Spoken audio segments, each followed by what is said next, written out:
Gauthier Lebret, on voit que le sujet est encore brûlant, qu'il y a des dissensions au sein même du gouvernement. Des ministres comme Elisabeth Borne ou Mme Barsac ne sont pas du tout d'accord avec Gérald Darmanin, Bruno Retailleau ou Aurore Berger. C'est les limites de la méthode Bayrou. Au début, le Premier ministre disait « Je vous laisse aller dans les médias, je ne relis pas, je ne fais pas relire ce qui était assez inédit, vos interviews. Les interviews des ministres étaient jusque-là relues par les services du Premier ministre. Vous pouvez vous exprimer, vous pouvez assumer vos désaccords. » Et donc, sur un sujet aussi sensible que le voile, je rappelle que Gérald Darmanin, quand il est ministre de l'Intérieur, il prend position personnellement dans l'affaire des hijabeuses, au début contre le rapporteur du Conseil d'État qui dit on peut autoriser le hijab dans le sport. Et face à la pression notamment exercée par le ministre de l'Intérieur, le Conseil d'État n'avait pas suivi le rapporteur et avait bien confirmé l'interdiction du hijab dans le sport. Et vous savez Laurence, comme c'est rare que le Conseil d'État ne suive pas le rapporteur. Donc dans ce cas précis, ça s'était passé. Ensuite, Elisabeth Borne qui soutient plutôt la ministre des Sports en disant pas d'interdiction mais de la vigilance, la belle affaire, on interdit ou on n'interdit Exactement. pas. Donc là, vous avez un bras de fer entre la ligne droite du gouvernement, Retailleau et Darmanin, et la ligne gauche, avec Aurore Berger, vous avez raison, incarnée par Elisabeth Borne. Je ne mets pas Marie Barsac parce que personne ne sait qui c'est et personne ne sait si elle est à gauche ou à droite et de quelle obédience politique elle vient. Donc on l'a découvert à cette occasion, ça a quand même permis de découvrir qu'on avait une ministre des Sports. Une fois qu'on a dit ça, Vous êtes dur, Gauthier. Je suis le réaliste, personne ne connaissait Marie Barsac. Bon. Si le coup près de François Bayrou ne tombe pas du bon côté, pour Gérald Darmanin, il s'en va. Il démissionne en disant... C'est pas aussi clair de ce que dit son entourage. Voilà. Gérald Darmanin... Il a dit qu'il ne resterait pas dans un gouvernement. Il s'en va. Oui, mais il a obtenu Gauthier. Il est absolument indispensable. Alors, qui veut parler? Louis, peut-être rapidement. Juste, Gérald Darmanin, il a fait ça en sachant qu'il obtiendrait gain de cause et que globalement, François Bayrou, Bruno Retailleau, qui décident, sont dans le même sens que le sien. Ensuite, moi, je trouve que ce qui est intéressant, c'est que c'est l'illustration d'un problème qui n'est toujours pas réglé autour de la question du voile. Gabriel Attal a essayé de le régler à l'école, mais on voit bien que... il y a une forme d'hypocrisie française. Alors, vous ne pouvez pas le porter à l'école, mais vous pouvez le porter dans d'autres circonstances. Ce sont les fédérations sportives qui décident. Et puis finalement, non. On en revient au Conseil d'État. Et je trouve qu'on en vient à la même conclusion. C'est que si c'est pas recommandé, et même c'est interdit à l'école, si dans le sport... ça pose problème. Et il y a un problème même du port du voile dans la société. Et je sais que c'est un tabou absolu. Non, mais pourquoi c'est une question d'ordre public exclusivement à l'école et pas à la sortie de l'école? Non mais pourquoi est-ce que pour les accompagnatrices ça ne posait pas de problème? Un problème d'ordre public dans la société, Louis. Mais c'est la manière de se vêtir, c'est une question d'ordre public. Ça ne provoque pas un trouble d'ordre public dans la rue. Ce que je veux dire, oui, mais c'est la coutume, c'est l'art de vivre en société, c'est la question de la vie en public. Donc c'est une question d'ordre public. Et par ailleurs, vous avez toujours la question des accompagnatrices scolaires. Donc on voit bien que à chaque fois il y a cette volonté de la part des lobbies aussi et des frères musulmans d'être dans cette stratégie du grignotage et de sans cesse tester nos limites. Donc aujourd'hui c'est la question du sport et puis demain ce sera ailleurs. Ah mais c'est central la question du sport. Et vous verrez que c'est pas terminé, que le sujet n'est absolument pas réglé. Donc il y a un problème quand même avec la question du voile en France. Bayrou donc qui a conceptualisé comme mode de gouvernement la cacophonie gouvernementale, pour moi, il va dans le mur. Parce que, pardonnez-moi, il a pas de majorité à l'Assemblée. Si vous prenez le nombre de sujets importants sur lesquels ces ministres sont en désaccord... Oui, mais il tient la barque. Regardez par exemple ce qui s'est passé sur les retraites avec un Éric Lombard qui dit non, mais pas du tout, on a grugé les partenaires sociaux avec cette déclaration de Bayrou. Il est que ministre des Finances, il y a un Premier ministre sur la question du voile, sur la question de l'Algérie. En fait, c'est la cacophonie comme mode de gouvernement. Et moi, je vais vous dire, quand vous avez... Il n'a pas trop le choix. Si c'est pas Bayrou, c'est majorité. Mais qui pour succéder à Bayrou? C'est quoi la direction de ce gouvernement, Louis Dragnel? C'est parce que c'est un gouvernement de briquet de broc et pas qui fait de la godille, pas qui mais fait de la avec une majorité, Louis. C'est que des godilleurs. C'est que des godilleurs. Françoise Laborde a la parole. Alors, on peut voir le verre à moitié vide, à moitié plein. Je pense qu'il fait avec ce qu'il a et il fait comme il peut. Première chose. Deuxième chose, la réunion a duré 1 heure. Ça veut dire que c'est pas une réunion pour prendre les avis des uns et des autres et faire un consensus. À un moment donné, il a dit c'est comme ça qu'il faut faire. Troisièmement, en effet, on peut espérer qu'il y ait une loi, mais ça va être compliqué parce qu'il faut aussi que le Conseil constitutionnel, le Conseil d'État, etc. Mais on peut imaginer que d'ores et déjà, on incite, par exemple, toutes les fédérations à prendre des règlements intérieurs. Les règlements intérieurs peuvent tout à fait dire, eh bien, non, on ne porte pas de voile quand on... Mais il faut que... Et c'est comme ça qu'il faut que ça marche. Parce qu'à un moment donné, on ne peut pas tout attendre non plus de la loi, on ne peut pas tout attendre non plus de l'Assemblée nationale. Il faut aussi que chacun prenne ses responsabilités. Et la ministre des Sports, quand elle dit que le voile n'est pas forcément une marque d'entrisme, etc., elle devrait relire les textes de notre ami Berger-Blacker.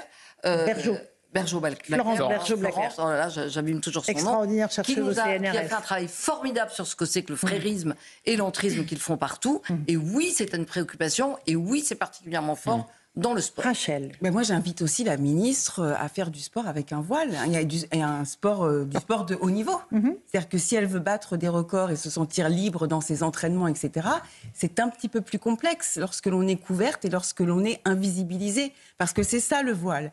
Et j'en ai marre qu'on associe finalement cette technique qui donne des coups de boutoir à notre République en remettant à l'ordre du jour le voile, de l'associer toujours à la laïcité parce qu'il ne s'agit pas de ça. Il s'agit d'harceler notre pays. Et il s'agit effectivement d'entrisme. Donc stop, en fait, avec ce voile et en parlant de la laïcité. C'est Édouard Philippe, ça. Vraiment. Et par ailleurs, vous avez parlé dans votre édito de ces femmes qui, à travers le monde, luttent pour leur liberté. Et ben, c'est notre vision essentielle lorsque l'on doit regarder le voile dans le sport. Et ne pas associer le voile dans le sport au voile des accompagnatrices, etc. Là, il s'agit en fait du sport. Le sport féminin est un sport qui est invisibilisé aujourd'hui. On ne parle que du sport féminin lorsque l'on parle du voile. Et c'est quand même très dommage. Oui, évidemment. Écoutons Édouard Philippe, parce que je l'ai mentionné dans mon petit édito. Il était ce matin l'invité de Sonia Mabrouk sur CNews et sur Europe 1. Écoutez sa position assez médiane, on va dire, sur la question du voile et du sport. Écoutez, Édouard Philippe. Dans le sport, il y a une aspiration à l'universel. Au fond, la seule distinction qu'on a dans un match de foot, c'est le maillot qu'on porte. Et le maillot qu'on porte et le talent, donc vous êtes pour le talent dont on peut se prévaloir. Je pense donc que il y a beaucoup de raisons sérieuses qui devraient nous amener à réglementer le port du voile dans le sport. Mais je ne crois pas qu'une interdiction générale et absolue soit possible. Je pense donc que nous devrions cantonner cette interdiction aux compétitions organisées dans le cadre de ce que les fédérations sont responsables d'organiser. Je vais vous poser la question différente. Alors, c'est compliqué de comprendre cette position. Elle est nuancée. Elle est nuancée. Et puis les jours impairs aussi. Non mais alors ça veut dire quoi la différence avec les fédérations, Gauthier? Non mais là, il est pour l'interdiction dans les compétitions. Donc ça veut dire qu'à l'entraînement, vous pouvez être voilé, mais pas au moment du match, de la compétition ou de la course, etc. Le problème du voile n'est pas réglé. Au moment où vous retrouvez vos adversaires. Bon, certains parlent de petit accommodement raisonnable. Je trouve que Édouard Philippe, effectivement, n'est pas très clair sur ce sujet. Je l'ai trouvé mal à l'aise face à la question de Sonia Mabrouk, comme je l'ai trouvé mal à l'aise quand Sonia lui rappelait qu'il avait appelé à voter communiste face au Rassemblement national, à la fête de l'UMA, face à Fabien Roussel. Est-ce qu'il est de droite, Édouard Philippe? C'est la question qu'on peut se poser. Ou au fond, est-ce que c'est un centriste, un jupéiste? Et on sait parfois comme c'est un homme d'État. C'est un homme d'État. Pour moi, c'est un homme d'État. François d'abord. Qui finance notamment le Havre du Savoir, qui est un rassemblement dominé par les fréristes, et il a une population qu'il doit absolument ménager. Parce que le Havre, franchement... Ah, donc vous pensez qu'il fait des accommodements plus que raisonnables? On peut penser que c'est son corpus idéologique. Je ne comprends pas exactement ce qu'il veut dire. Et ça, pardonnez-moi, mais sur une présidentielle, sur un sujet aussi primordial que celui-ci, il risque de se prendre la porte par les gens de droite dans la figure. Juste sur le Havre, il faut quand même jamais oublier, Gauthier Lebret a raison, le candidat communiste avait appelé à voter pour lui, mais le Havre, c'est une vieille ville de tradition communiste avant que... Je sais. Voilà, donc en fait, il y a aussi tout cet électorat. Ne mélangeons pas tout. Non, et puis si vous voulez, moi je fais quand même une grande différence. Là, il y a quand même... Non mais attendez, je n'ai pas d'illusion sur le PCF tel qu'il a été sous Georges Marchais, hyper stalinien.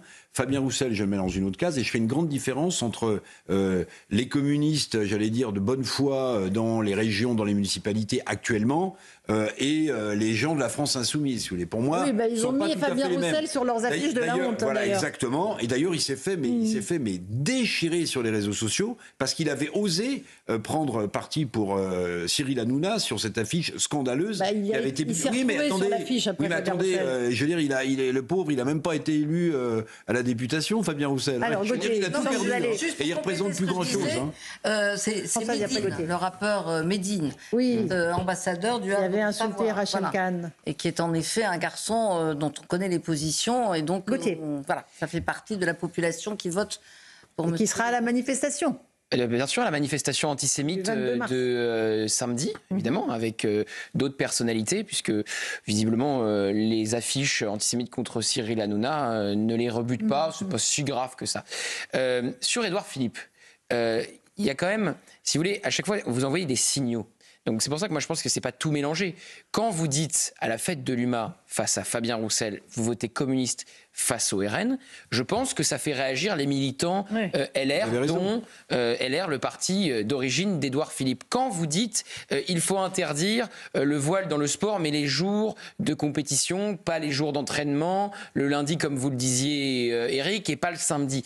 Je pense que, même chose, ça envoie un signal qui n'est pas forcément bon au moment où l'électorat issu des LR, parti pour une part chez Marine Le Pen, pour une autre part chez Emmanuel Macron, sera très convoité. Je pense qu'il n'a pas d'intérêt à être trop mou, Édouard Philippe, à ressembler trop à son mentor Alain Juppé. Il essaie d'incarner le centre, là, son centre de gravité, c'est que j'ose dire, c'est d'essayer d'incarner par ses prises de position, et celle-ci, elle est terrible. Mais c'est ça qui est intéressant, c'est est-ce que son centre... Vous avez raison, est-ce qu'il y a de la place ? Oui, voilà. C'est pas sûr. Est-ce qu'il a intérêt à incarner le centre ou à incarner une droite Il va essayer de rassembler large et de... Oui, mais on voit bien qu'il va plus vers le centre que vers les électeurs de Marine Le Pen.